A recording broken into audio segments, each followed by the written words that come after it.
DZRH. Una sa Pilipinas, una sa Pilipino. Serbisyong tapat sa'yo, DZRH.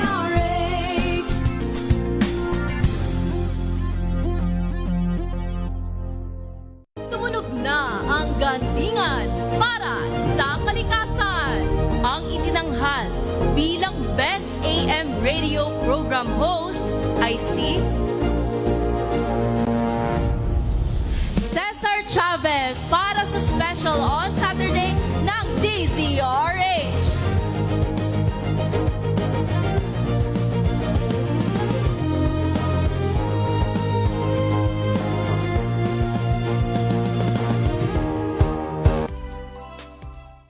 Mga kalunas, dahil sa inyong pagtitiwala, ang Lunas ay may extension na. Lunas Extension. Magandang gabi, Luzon, Visayas at Mindanao. Faith Salaver Clamor po ang inyong kasama. At ito ang programang Lunas Extension. Hatid sa atin ng Nature Sea ngayong Monday ng gabi. Siyempre, kapartner pa rin po natin sa ating programa. Hatid sa atin ng Nature Sea, Natural Medicine Practitioner, Dr. Bonnie Bernardo. Doc, magandang gabi po sa inyo. Yes, magandang gabi po at saka sa ating mga regular listeners, good evening. Nako, kung saan man kayo sa sulok ng, Pilipinas at ang buong mundo. Alam ko meron mga nasa labas na nakikinig. Ayan, Doc, no? Isang magandang usapan na naman tungkol sa pangangalaga sa ating kalusugan ng ating pagsasaluhan ngayong gabi. At ang topic namin, Doc, pag-uusapan natin ngayon, malalaman natin ano pang ibig sabihin ng chronic pain at bioenergetic. Ayan ha. So, Dok, ano ba to at bakit kailangan mahalagang malaman natin ito? Yes, so napaka-importante kasi ito yung kaya chronic, ibig sabihin paulit-ulit. Oo, ibig sabihin pabalik yung pain. Ang hirap naman pag may nararamdaman ka lagi, minsan kahit yung namamanhid o di kaya masakit talaga or minsan yung may intense pain na talaga na hindi ka makagalaw, makalakad, makatayo. Ang hindi natin alam, ito ay ang pinanggagalingan niyan, yung mga yung energy production sa ating katawan. Siyempre, pag walang energy, nanghihina ka. Pangalawa, pwede rin nanggagaling doon sa ating mga metabolism. Yung metabolism po natin, yung pag tayo kumakain or yung mga kinakain natin, hindi na convert ng ayos, hindi na i-store, hindi na po-produce. Yun yung mga pinanggagalingan. Or simply, yung mga abnormal activities na nangyayari sa ating katawan na pinagsisimulan ng mga joint pains, muscle pain, nerve pains, and even yung mga simpleng mga paulit-ulit na mga headache, migraines, and everything. Ito po yung mga chronic pain na pinag-uusapan natin. So, Doc, ano ba yung mga cause nitong chronic pain na ito? Bakit nagkakaroon tayo ng mga ganyan? Ito, ang number one na hindi natin alam, ito ay influence ng energy production ng ating katawan. Kaya tayo nagkakaroon ng chronic pain. Yung energy production o yung sinasabi nating bioenergetics. Pag halimbawa, kumain tayo ng kanin, tapos yun ay pumasok sa ating katawan na dadigest, yun po ay pupunta sa isang proseso. Dapat may isang proseso na mangyayari na yung mga separation ng mga glucose, yung mga asukal and everything. Pag pumasok na po yun sa ating katawan, pupunta yan doon sa isang parang powerhouse, yung mitochondria, sa cells natin. Oo, yung pag na-digest sa tiyan. Doon po gagawin yun, kailangan ma-convert siya into energy or standby energy or emergency energy. May mga ganon. Even yung mga proteins. So, saan dyan siya dadalhin or even yung mga gulay fibers. So, dapat ma-convert siya na kailangan ng ating katawan. Ang problema ay yung ating cellular at saka energy metabolism, yung pagproseso nun, yung ating mga makina ng ating katawan ay either mahina o di kaya hindi nagkakasundo o di kaya naman ay kulang na sa mga minsan yung halimbawa parang lang makina ng sasakyan maganit na o yan mga ganon dahil din sa mga edad sa sex o di kaya yung ating lifestyle, ayan, at yung ating pong stress or yung ating mental and emotional issues. So it can cause chronic pain, ha? So take note of that po. So Dok, paano ko masabi na baka may chronic pain na ako. May mga specific symptoms ba ito, Doc? Or sadyang basta may masakit sa'yo, ganun ba, Doc? Tas recurring? Oo. Actually, kahit yung simpleng ano lang, mga acidosis, yung malimit ka ng may acid, that means hindi na maganda yung metabolism mo. Kasi later on, pag nag-acid na yan, maghahanap na yan ng mga certain part ng organs mo kung saan yan gagawa ng inflammation, pamamaga. Ayan. So, pakinggan nyo yon. Oo, yung laging mga o digay ng digay maasim, o di kaya second is, hindi na maganda yung iyong pagdumi. O, kailangan po tingnan ninyo kung normal yung inyong dinudumi. So, yan, indication. Or kung kayo naman po ay malimit na may mga headache, migraine, kahit naman ka i-check, yon ay nakikita. Or simply, yung mga movements, yung mga movements natin, mayroon lang tayong binubuhat, akala natin, hindi natin mabuhat, hirap na tayo, yumuko, gumalaw, or simply, yung pagkagising natin sa umaga, yung mga naririnig natin yan sa mga commercial, yung may tusok-tusok, namamanhid, ayan. So, yung po akala mo na higaan mo ng matagal, nangingimi, yan indication na may mga chronic pain tayo. Nagsasabi naman yung katawan, actually. Kumbaga may mga signals naman, Dok, no? May mga red flags na sinasabi yung katawan. So, it doesn't mean, Dok, na chronic pain kasi kumbaga kung kinokorrelate natin sa mga normal na tao, no, pag chronic parang malala na. So ito yung mga simpleng bagay that we feel pain, we are discomfort, 'di ba? We feel discomfort na part na siya ng chronic pain na may mga iba't ibang cause. Sino ang mas prone dito, Doc? Or are these or is this a kind of pain also na pwedeng maging sintomas ng other sakit, or wala lang, talagang sabi mo nga stress, yung tungkol sa paggagawa natin ng energy and yung mga hormonal changes sa katawan ng may dahilan nito? Nako, dati, na-address natin to, yung mga 50s and beyond. Oo, dati yan, mga 20 years ago. Pero ngayon, marami ng mga ganito, kahit may mga bata, may mga juvenile, na yan sila, pain, may mga juvenile arthritis, arthrosis, may mga ganun na sila. Meron ng neuropathy, yan. As early as, malulungkot ka, kasi meron ako last time, even 3 years old, may mga ganun na siyang mga chronic, na nararamdaman na pain na hindi maipaliwanag. Tapos yun, kaya mas mabuti nga kung So age yung tinitingnan natin dati. And the second is genetics. Tinitingnan din natin kung meron sa pamilya, kasi lalo pong kayo ay pamilya ng mga diabetics, may problema sa bato, yan ganyan or may mga cardiovascular problem. Or simply, yung mga yung mga on the go. Ayan, yung mga talaga namang stressful ang mga trabaho, mga may emotional tension ang trabaho, ayan, mga emotional yung inyong ginagawa, stressful, ayan, medyo ito naaapektuhan na. Pero dati sinasabi natin, sakit ito ng may mga edad. Pero ngayon na po ay wala na. Lalo ngayon kasi yung lifestyle mabilis, yung ating activities mabilis, and then wala nang borders kasi. Even yung mga kabataan po ngayon.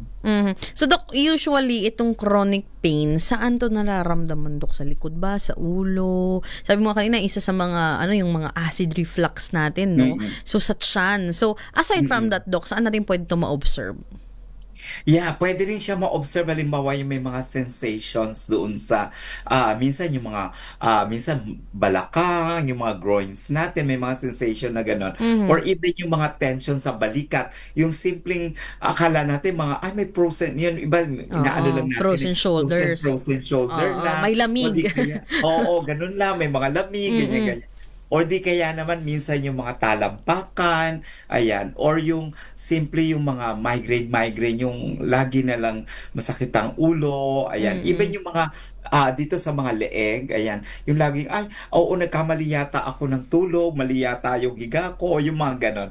Ito mostly doon nararamdaman. Or simply, yung abdominal distension, yung may mga ganon na parang feeling mo may mga hangin ka, bloated yung tiyan mo, parang ganon. Ayan, mga limit mararamdaman. Ayan. So, sa pagbabalik namin ni Doc Bunny, alamin naman paano minamanage ang pagkakaroon ng chronic pain. Ano ba ang mga pwedeng gawin? At paano makakatulong yung bioenergetics? Ano ba ito para sa may mga taong may mga nararamdaman ng chronic pain. Ayan po ang ating topic ngayong gabi. Hatid po sa atin ng Nature Z. Kami po ay magbabalik pagkatapos lamang po ng ilang paalala. This time.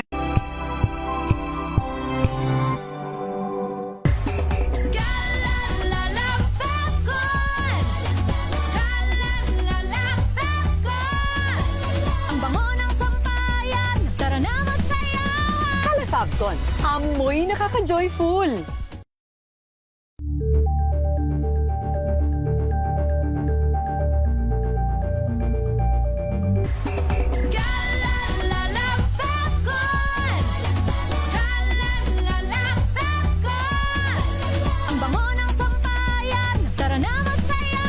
Calefacton, amoy nakaka-joyful.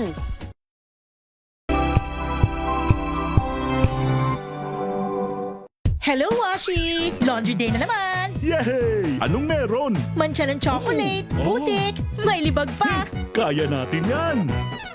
With Pride Washing Machine Detergent, may triple stain-away formula. Tanggalang makapit, madikit, at malupit na dumit mancha.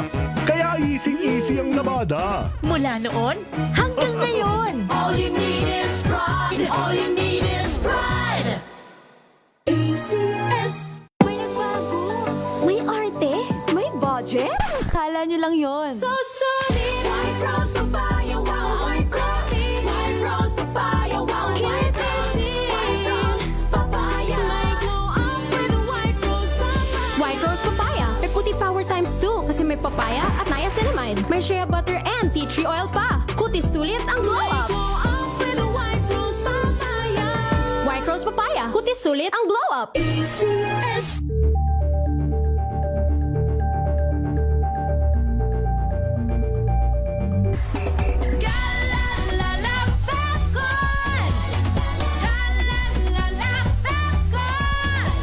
Ang bango ng sampayan, tara na magsayawan! Calefacton, amoy nakaka-joyful.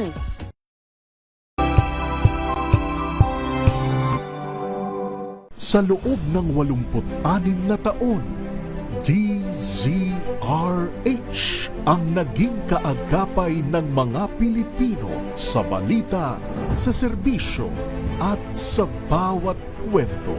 86 na taon ng tiwala at sa mga darating pang taon, mas pinalakas at mas pinagtibay para sa Pilipino. DZRH. Una sa Pilipinas, una sa Pilipino. Serbisyong tapat sa'yo, DZRH.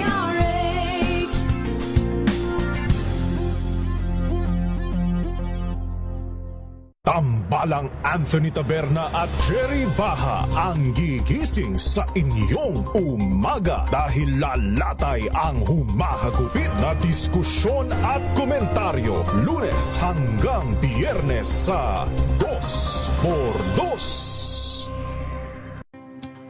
Samahan niyo po ako hanggang 7:30 ng gabi. DZRH Usapang Liga. Magandang gabi Pilipinas, Metro and Mega Manila, Nas Extension sa DZRH at RHT. Ray Simayan At Kisses Hubson. para sa DZRH una sa Pilipinas. Una sa Pilipino. Ito ay bunsod ng naitalang 17 individual na ang kanilang naaresto. Ng Metro Manila Development Authority o MMDA ang No Contact Apprehension Policy o NCAP sa Metro Manila. Sa ang ilang mga dokumento ay peke. Hindi rin legal ang employment na ipinangako sa kanila. Sa mata ng batas, mananagot ang sangkot at may sala. Dahil sa bawat paglabag, may karampatang parusa. Alamin ang mga pananagutan sa likod ng mga bawal. Dito sa Hoy! Bawal Yan! Tuwing Sabado, alas 11:30 ng umaga. Dito lang sa DZRH TV.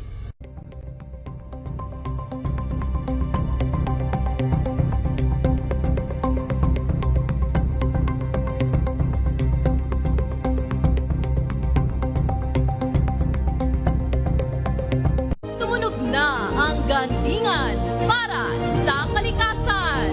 Ang nagkamit ng parangal bilang Best News Anchor ay walang iba kundi si Angelo Palma. Magandang umaga, Pilipinas!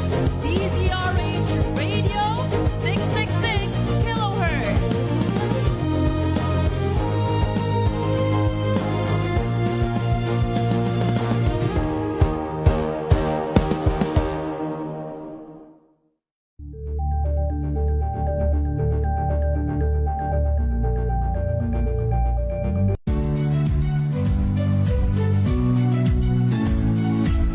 Magandang araw mga kaibigan. Ito po ang inyong balerina ng bayan, si Lisa Makuha Elizalde, na nag-aanyaya sa inyong samahan kami at ang aming mga espesyal na panauhin para sa kalahating oras ng masayang kwentuhan sa aming programang Art to Art, kung saan ang usapang sining at kultura ay para sa lahat.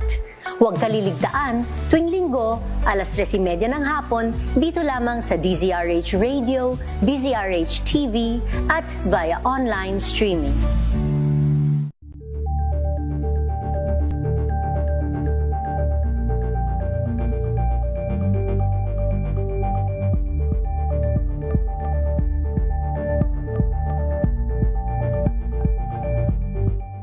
We've got you covered. From the hottest hits, exclusive interviews, kilig to the bones fan meet experience, and hataw performances of your favorite stars.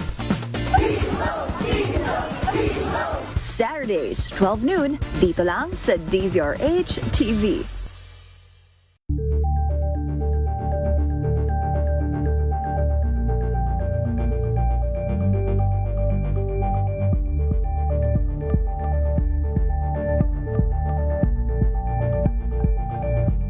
Curious ka ba sa maraming bagay? Kami na ang bahala dyan. Aalamin, tutuklasin at bibigyang linaw namin ang mga katanungang bumabagabag sa inyong isipan. Sa programa kung saan ang bawat sagot ay galing lamang sa mga eksperto. Ang Expert's Opinion, tuwing linggo alas 3 ng hapon, dito lang sa DZRH TV.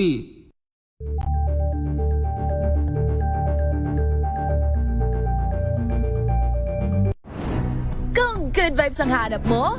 Dito ka na sa sigurado! Mula sa mga istoryang nagbibigay ng inspirasyon hanggang sa mga kwentong may dalang solusyon. Mga balitang pampagaan ng pakiramdam at pampaganda ng araw. Hindi lang ba sa good news, kundi the better news. Mula Lunes hanggang Biyernes, 1:00 ng tanghali sa DZRH TV. Angel po si Angelo Palmona sa giiwan sa inyo na isang magandang umaga. Maraming salamat. Life goes on! Nine, good morning, Lakay! Good morning, Sister Ann. At good morning. Magandang mainit na umaga. Angel po si Angelo Palmona sa giiwan sa inyo na isang magandang umaga. Maraming Sa salamat. Pilipinas, una sa Pilipino. Nagsimula sa pangarap hanggang sa maabot ang tagumpay. Iba't ibang kwento, iba't ibang mukha ng atletang Pilipino. Mas pinatindi, mas pinalakas, at mas pinaaksyon sa Match Point tuwing Sabado, 12:30 ng tanghali. Kami po ay nagbabalik sa programang Lunas Extension. Hatid po sa atin ng Nature C. Tuloy-tuloy po ang ating talakayan tungkol sa pangangalaga sa ating kalusugan. And sabi ko nga kanina, Dok, parang siguro yung mga marami sa atin, nakakaramdam na nito, no? Pero parang wina-wash off lang because we're not aware na baka nga chronic pain na siya. So, paano, Dok, kapag pinabayaan, may mga risk factors ba ito, Dok? May mga complications ba na pwedeng mangyari if chronic pain, aside sa discomfort, syempre, 'di ba, ay mapabayaan natin? Yes, nako, wag po natin, kailangan i-address natin to mga metabolic and somatic, mga pain natin. Kasi otherwise, pag hindi po magkakaroon yan ng epekto doon sa mga ating sa mga brain, mga spinal cords natin, yung ating po mga movement, meron bigla na lang hindi na makalakad, so ganun maapekto na din yung mga buto, even yung cellular energy production natin. So magkakaroon na tayo ng mga neurotic pain, ayan, mga neuropathy, kasi nai-inhibit na yung and then yung ating yung mga nerves at muscle natin. Kaya hindi yung ating mga production ng even yung ating mga simple migraine at saka related pain, yung ating mga synapse, pwede pong mapatid yung mga ugat natin. Ang dami niyan. Meron lang kami recently, kabatchmate natin. Yung ganun, dahil sa stress, yung mga mental issues na ginagawa, kahapon lang, o biglang-biglang sinukot, nagkaroon ng abnormalities, yung mga energy demand. Kasi syempre, pag stress ka, kailangan mo ng energy. Hindi ready yung katawan mo. Pwede po kayo mag-synapse o biglang mapatid yung mga ugat natin, magkaroon ng neurosis. And then later on, ang nakakalungkot niyan, siyempre body and mind connections to. So, yon, pwede pong magkaroon ng mga mas dreaded na mga acute diseases sa ating katawan, especially yung mga cancer types sa mga buto, sa mga nerves, and everything. So, kaya kailangan dapat mas maaga ay pakiramdaman natin yung ating mga katawan, yung ating mga pain. Ayan ha. So talagang listen to your body, Doc, no? Importante yun that you kasi sa fast-paced na buhay ngayon with all the crisis that is happening, talagang dapat, Doc, marunong tayong makinig sa ating katawan. And itong mga pain na ito, Doc, minsan nakala natin binabrush off lang natin, 'di ba? Ito pala ay can signal something that is serious. So paano nga ba, Doc, ma-manage kapag meron na tayong mga chronic pain? Ano ang mga pwedeng gawin, Doc, upang malunasan ito? Marami naman pwede. Oo, may mga bioenergetic therapy or simply may mga techniques na pwede naman magawa. Simpleng breathing pattern lang, yung simpleng breathing paghinga, kailangan matuto kayo ng marami pong nakikita na ngayon ng mga proper breathing exercises. Meron yung 4-8 counts na breathing o holding your breath. Pwede rin mga meditations kasi nga body and mind connection yan pwede pong mga ganon. Pwede rin mga physical movements. Kung kayo po yung mga may activities, kailangan madagdagan or kung wala, kailangan nyo pong pumili ng mga physical movements, lalo na pong sedentary ang inyong lifestyle. Pwede rin po kayong magkaroon ng voice work. Maniwala kayo, pwede kayong kumanta to the top level of your voice para po ma-release yung mga energy blockages. O diba? Kaya kung mas mataas ang kanta ninyo, na parang tipo yung nanalo sa diba? Sa Amerika. Ayan. Kasi yung mga neck, yung mga back, yung mga jaw, ayan. Ang goal kasi natin, yung mga contraction, ng mga pinanggagalingan ng mga root pains. Pwede ring stress management. Ayan. Kung kayo po may mga triggers na, yung mga physiological reaction, tingnan nyo po baka sa stress. Pwede rin sa kinakain, ayan, i-avoid nyo din yung mga food. Magkaroon kayo ng food diary or food mapping, yung mga spices or mga triggers sa inyong pagkain. And of course, meron naman tayo mga certain treatments. May mga therapy tayo na available, mga bioenergetic therapies, may mga machine, meron po mga gel, may mga cream, may mga somatic gel. Meron din mga psychotherapy na pwedeng ganyan ma-address yung mga physical impairment ng mga patients na maraming chronic pain. Or simply, you go the nature, pwede po kayong mag-walking na naka-barefoot, yung mga ganun tinatawag natin. And then, pwede rin mga tree hugging, ayan. So, marami po yung scientific and evidences and then mga energy na mga benefits na maibibigay sa inyo, especially sa chronic pains natin. So, importante yun. So, punta naman tayo, Doc, sa bioenergetics. Ano ang connection nito to help chronic pain?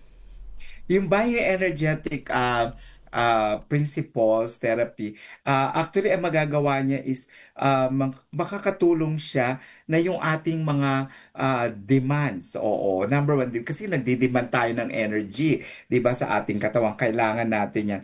Makakatulong yung energy para yung ating glucose metabolism. Kasi instead na ma-store siya na asukal lang na glucose, magkakaroon ng proper glucose metabolism, mabibigyan ng proper energy yung ating katawan or yung mga standby energy na kailangan ng mga adrenal glands natin mapoproduce.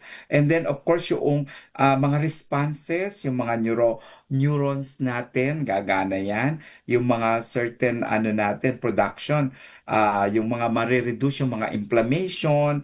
And then of course yung mga sinasabi ko nga kaninang synapse, o yung pwedeng mga humurumurupok na or pwede nang magkaroon ng nagkakaroon na ng mga high energy demands o may mga abnormalities na magkaroon ng adaptation and even magkaroon ng changes to sa ating nervous system. So with that, ayan, magkakaroon ng maayos na body and mind connections. So yung bioenergetic techniques can reduce yung mga unresolved, mga emotional trauma, chronic stress, and mamamanifest niya yung mga physical, mental, and mga tensions in our body.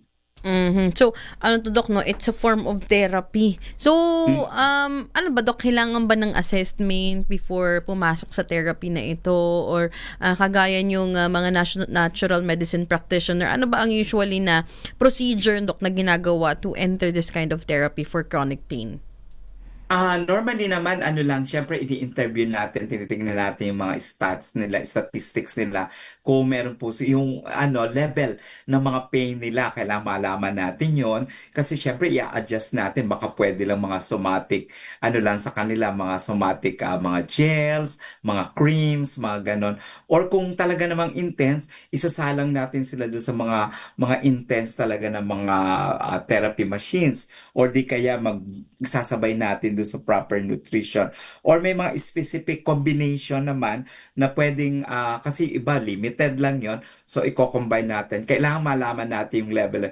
Pangalawa, kung gaano nakatagal, kung gaano ka-intense na yung tinitiis nilang pain. And then, of course, third, titingnan din natin kung may mga complications sila or may mga iniinom din sila kasi kailangan natin makita kung kayo po ay meron ng mga drug withdrawal na tinatawag natin. Kasi yung iba, nag-over the counter lang talaga ng pain relievers. Yung pala, na-overdose na talaga. So, para doon, makita natin, baka bago kayo isa lang doon, magkaroon muna kayo ng cleansing, detoxification, and then of course, para mabigyan kayo ng mga certain advice para sumalang or gumamit ng mga certain para in combination, lalo kung kayo po ay in medications. Ayan. So, sino ang pwede at sino ang hindi pwede, Doc? Lahat ba pwedeng mag-bioenergetic therapy? Yes, oo. Pwede silang lahat. Ang importante lang malaman natin baka kung medyo yung iba acute na, meron na talagang mga bukol, may mga certain masses na. So isasalang natin sila dun sa safe or gagamitan lang sila natin ng mga transdermal creams, gels, or whatever. So yung mga machine naman, so hindi sila pwede doon. So kaya kailangan nating i-evaluate or simply bibigyan natin ng combinations. Ano ba yung mga combination therapies na pwede nating ibigay ng mga bioenergetics. And then of course kung hindi naman talaga malala o hindi naman talaga problematic, yung mga simpleng natural treatments or psychotherapy na pwede lang magawa para lang maka-improve yung metabolic factors sa kanilang katawan. Yun, ibibigay natin yon yung mga advice na pwede nilang gawin kahit saan man sila, sa workplace, sa bahay, or kung saan man sila mapunta yon. Pwede nating i-advise yun sa kanila. Ayan. So again, itong bioenergetic can help people with chronic pain. So, Doc, gaano ba katagal usually kailangan mag-undergo nitong therapy bago nila maramdaman yung resulta at pagtanggal nung pain sa kanilang katawan? Sa program namin, yung matagal na namin ginagawa na dahil we usually advise mga 10 to 14 session. Yung iba every other day, yung iba depende na twice a week, or yung iba namang masipag pwede namang daily. Pero makikita mo dito yung iba na talaga namang hindi pa malalala.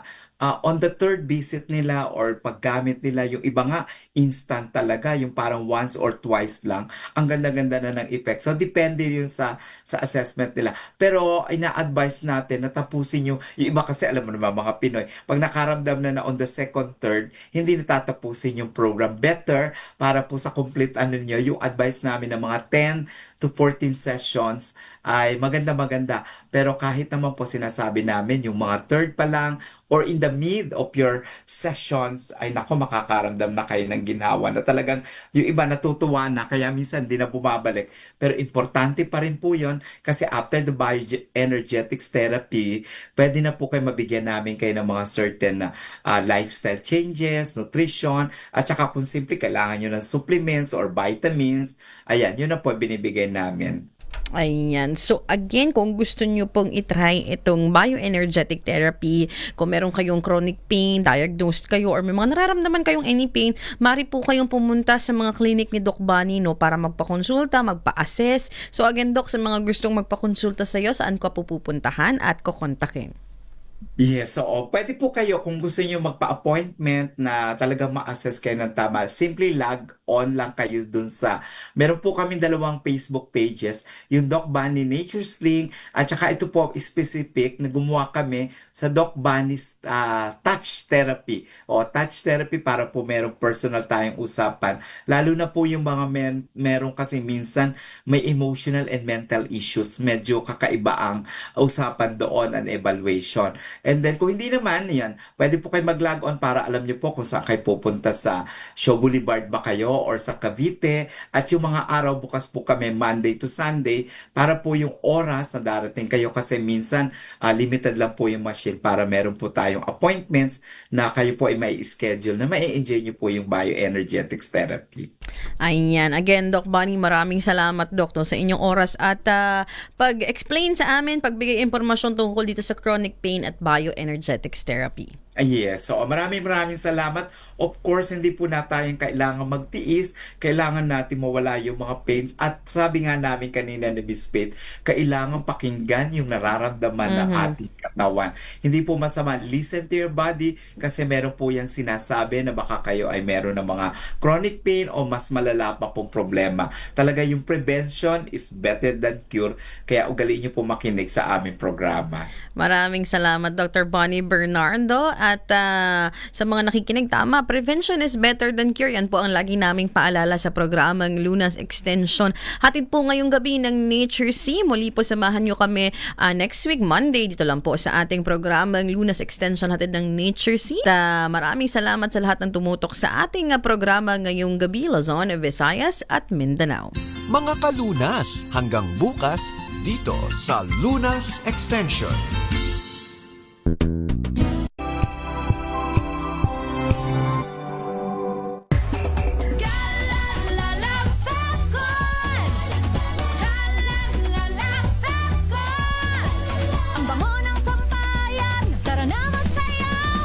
Calefacton, amoy nakaka-joyful.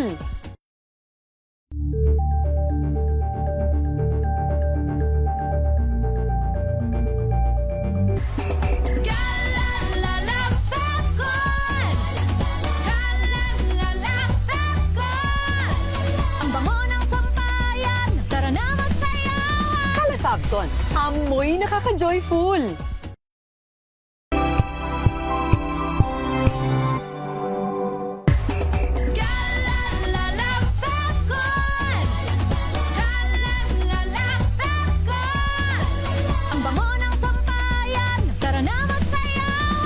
Calefacton, amoy nakaka-joyful.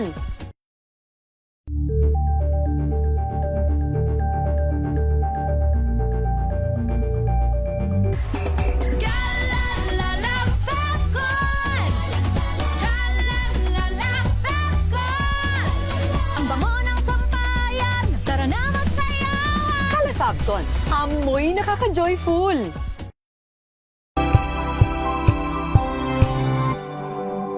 Sa loob ng 86 na taon, DZRH ang naging kaagapay ng mga Pilipino sa balita.